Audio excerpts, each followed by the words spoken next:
Hi guys. ඉතින් අද අරන් ඇවිල්ලා තියෙනවා Intelligent pulse repair charger එකක්. කට්ටිය මේකට smart charger කියලාත් කියනවා. ඉතින් අද මේ charger එක ගැන තමයි මේ වීඩියෝ එක. අපි එහෙනම් වීඩියෝෙන් හම්බෙමු.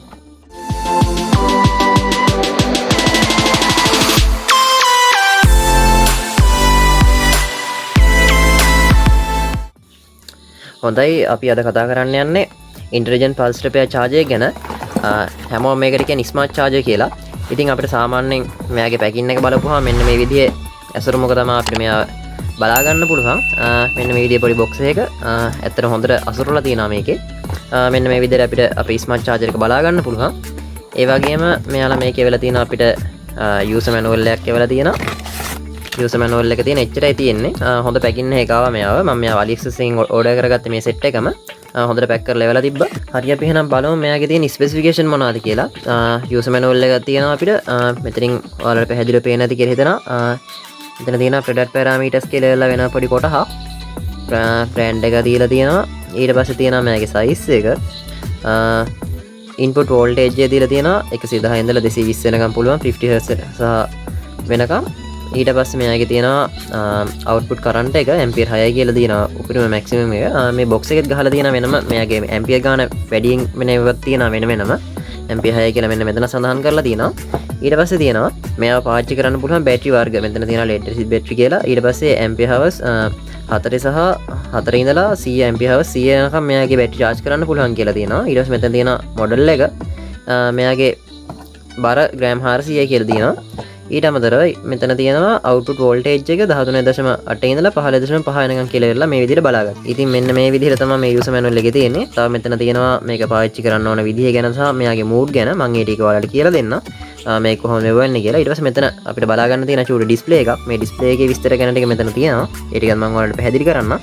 හරි අපි මෙයාට මුලින්ම බලමු කොහොමද බැටරි එක සම්බන්ධ කරගන්නේ සහ බැටරි එක charge කරගන්න විදිහ ගැන මුලින්ම බලමු. ඊට කලින් ඔයාලට කියන්න ඕන මෙතන තියෙනවා මේ ස්මාර්ට් චාර්ජර් එකක්නේ. මෙතන අපිට බලා ගන්න පුළුවන් මෙතන තියෙන සිලෙක්ෂන් තුනක්.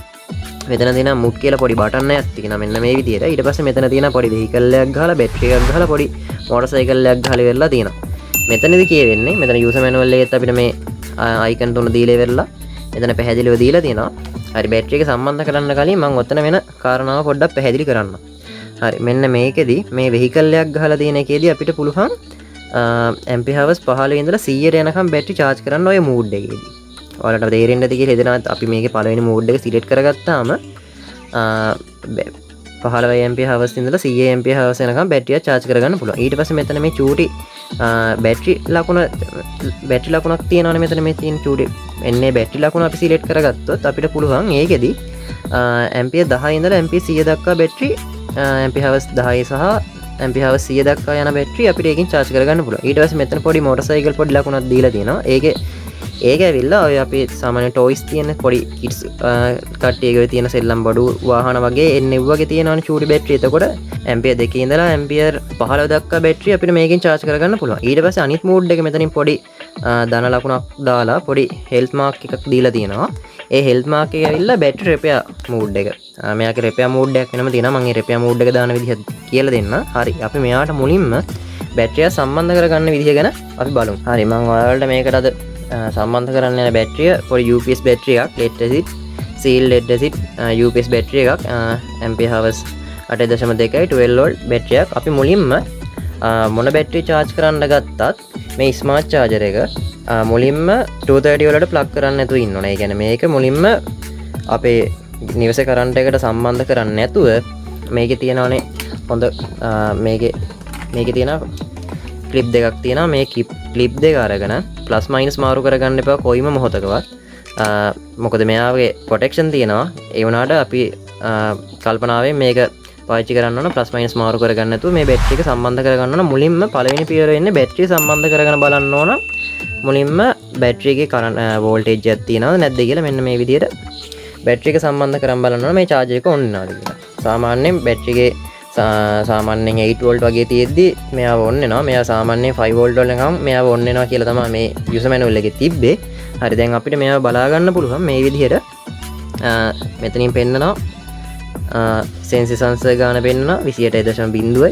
ඊට පස්සේ මේකේ බැටරි එකේ තියෙන වෝල්ටේජ් එක පෙන්නනවා. මෙතනින් බැටරි ඉන්ඩිකේටර් එකක් පෙන්නනවා. ඊට පස්සේ මෙතනින් මේ සිලෙක්ට් වෙලා තියෙනවා ඔයාලට බලාගත්තා මෙන්න මේ විදිහට මූඩ් මාරු කරන්න පුළුවන්. දැන් මේ බැටරි එක ඇවිල්ලා මං කිව්වා ampere hours 8.2යි කියලා. 12 volt 8.2. එතකොට මම මෙයාගෙන් සිලෙක්ට් කරගන්න ඕන මූඩ් එක මොකක්ද කියලා බැලුවොත් අපි දැන් මෙතනින් ඔයාලා යූසර් මැනුවල් එක ගත්තාම ඔයාලා බැටරි එකේ ටයිප් මම මේක කියන්නේ ඔයාලා බැටරි එකේ ටයිප් එක ඔයාලා බලලා ඉවරලා සිලෙක්ට් කරගන්න ඕන. එතකොට දැන් මෙතනදී අපි සිලෙක්ට් කරගන්න ඕන මෙන්න මේ මෝටර් සයිකල් කියන මූඩ් එක. මොකද ampere hours 2 ඉඳලා 15 දක්වානේ මේක මෙතන සිලෙක්ට් වෙන්නේ. එතකොට මම මෙයාව මෙන්න මෙතනට ගෙනියන මෙන්න මේ විදිහට මූඩ් බටන් එක ඔබලා මෙන්න මේ විදිහට මෙතනට ගන්නවා. ඊට පස්සේ තමයි අපි මෙයාව 230 වලට ප්ලග් කරන්නේ.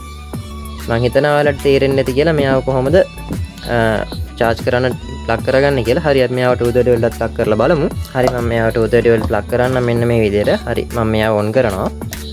හරි මේ විදිහට අපිට බලා ගන්න පුළුවන්. දැන් මේ එතනින් පෙන්නනවා මෙයාවේ charge වෙන ampere ගාන සහ sensor සඳහන් මේක මාරු වෙනවා. දැන් මේ බැටරි එක charge වෙලා තියෙන නිසා full කියලා පෙන්නන්නේ. මෙන්න මේ විදිහට මෙයා automatically cut off උත් වෙනවා මේ බැටරි එක charge වෙලා තියෙනවා. මෙතනින් එහාට ආයේ over charge වීමක් වෙන්නේ නැහැ මේකේ protection තියෙනවා. හරි ඊට පස්සේ මම කිව්වා මේකේ තියෙනවා pulse repair mode එකක් කියලා. එතකොට මේ mode button එක තියෙනවානේ. අපි මේ mode button එකේ මෙන්න මේ එකක් ඔප්පහම මේ indicators මුකුත් වැඩ කරන්නේ නැතුව මෙන්න මේ full කියන icon එක පෙන්නලා ඉවරලා මෙන්න මෙතනින් recovery කියලා වෙලා icon එක blink කරනවා හැමතිස්සෙම. මේ ඇවිල්ලා මේ battery repair mode එක. ඒ කියන්නේ සාමාන්‍යයෙන් battery එක damage වෙලා හෝ බැටරි එකේ ඩෙඩ් තත්ත්වයකට වගේ තිබ්බොත් මේකෙන් පැය 8ක් 8ක් අතර වගේ අපි මේක කරපුවාම මේව රිකවර් කරපුවාම සාමාන්‍ය බොහෝ දුරට අපිට බැටරි එක ගොඩ ගන්න පුළුවන්. හැබැයි try කරලා බලන්න ඕන. හැම බැටරියටම හරියනවා කියලා කියන්නේ නැහැ. හරි. ඉතින් මේ විදිහට තමයි මේ බැටරි එකේ බැටරි charger එකේ විස්තරය තියෙන්නේ. ඒ ඔයාලට බලා ගන්න.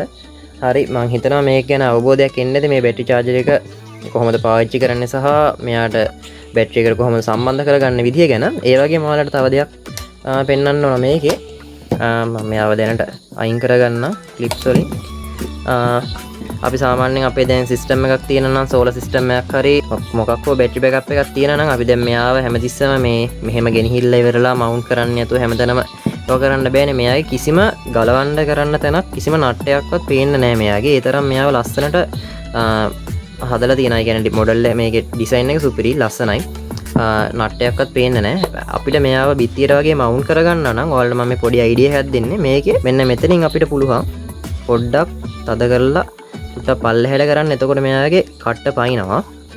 මෙයාගේ නට්ට ඔක්කොම හංගලා වගේ වෙලා තියෙන්නේ. මෙන්න මේ විදිහට අපිට ගලවලා ගන්න පුළුවන් යට. හැබැයි වැඩි සර්කිට් එක ඩැමේජ් කරගන්න වගේ දේවල් කරන්න එපා. ඒ වගේම මේක තෙමෙන තැන්වල ඊට පස්සේ පිනි බාන වගේ තැන්වල තියන්නවා. මේ සර්කිට් එක සම්පූර්ණයෙන් ඕපන්. මොකද මේ ඇතුලේ ෆෑන් එකක් තියෙනවා.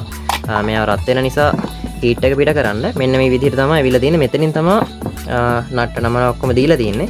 අපි බිත්තිය වලගේ මවුන්ට් කරනවා. ඔයාලට පුළුවන් මේ කෑල්ල ගලවලා ඉවරලා පොඩි සිදුරු දෙකක් ඉදලා මෙයාව වෝල් එකට මවුන්ට් කරලා මේක මේ විදිහට අපිට සම්බන්ධ කරගන්න. හරි ඔයාලා මම මේක පෙන්වන්නේ ඔයාලට සාමාන්‍යයෙන් දැන් බිත්තියකට මවුන්ට් කරන්න ගියාට පස්සේ මේ ගැටලුව එන්න නිසා මොකද මටත් මේ ප්‍රශ්නේ වුණා. ඒ නිසා තමයි ඔයාලත් එක්කම බෙදාගත්තේ. හරි ඉතින් ස්මාර්ට් චාර්ජර් එකේ කතාව මෙච්චරයි. මම හිතනවා ඔයාලට අයිඩියා එකක් එන්න. ඉතින් ස්මාර්ට් චාර්ජර් එක ගැන ඔයාලා දැනගන්න ඇති කියලා හිතනවා සෑහෙන දෙයක්.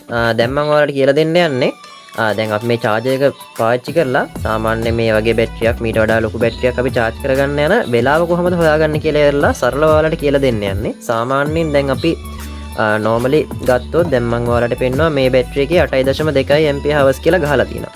එතකොට අපිට එතනදී අපිට මේකට යන ටයිම් එක හොයාගන්න අපි මෙයාගේ charger එකෙන් out වෙන maximum ampere ගාන බලා ගන්න ඕන. ඒ කියන්නේ දැන් මෙයාගේ maximum output එක කියලා තියෙන්නේ ampere 6යි කියලා මේ output current එක ampere 6. එතකොට අපි මෙතනදී 8.2 6ෙන් බෙදන්න ඕන. එතකොට මෙයාව charge වෙන්න පැය 1යි ගානක් යනවා කියලා තමයි එන්නේ. එතකොට amperes වලට amperes කැපෙනවා, hours ඉතුරු වෙනවා. ඔය විදිහට මම මේ පැත්තෙන් දාන්නම් calculation එක වෙන විදිය. අපි හිතමු normally ampere hours 65ක බැටරියක් තියෙනවා කියලා. එතකොට ampere 6 මේකේ maximum out එක. හැබැයි ampere 6ම out වෙන්නේ නැහැ මෙයා. මොකද smart charger එකක් නිසා මෙයා ampere එක වෙනස් කර දෙන්නේ.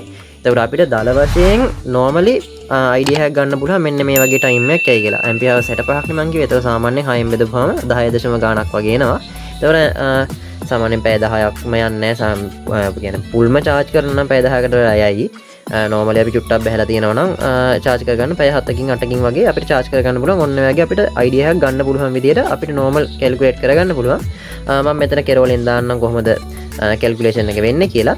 හරි මං හිතනවා ඔයාලට idea එකක් එන්නේ නැති කියලා මේ smart charger ගැන සහ මේ calculation කරගන්න විදිය ගැන. හරි එහෙනම් මේ වීඩියෝ එක හොඳයි නම් like කරන්න, තවත් කෙනෙකුට බලන්න share කරන්න, මාව subscribe කරලා නැත්නම් subscribe කරන්න. මොකක් හරි ප්‍රශ්නයක් තියෙනවා පල්ලෙහා comment section එකෙන් comment එකක් දාන්න. හරි එහෙනම් තවත් අලුත් මේ වගේ වීඩියෝ එකකින් හම්බ වෙනකම් ගිහින් එන්න කට්ටියටම සුබ දවසක්. thank you.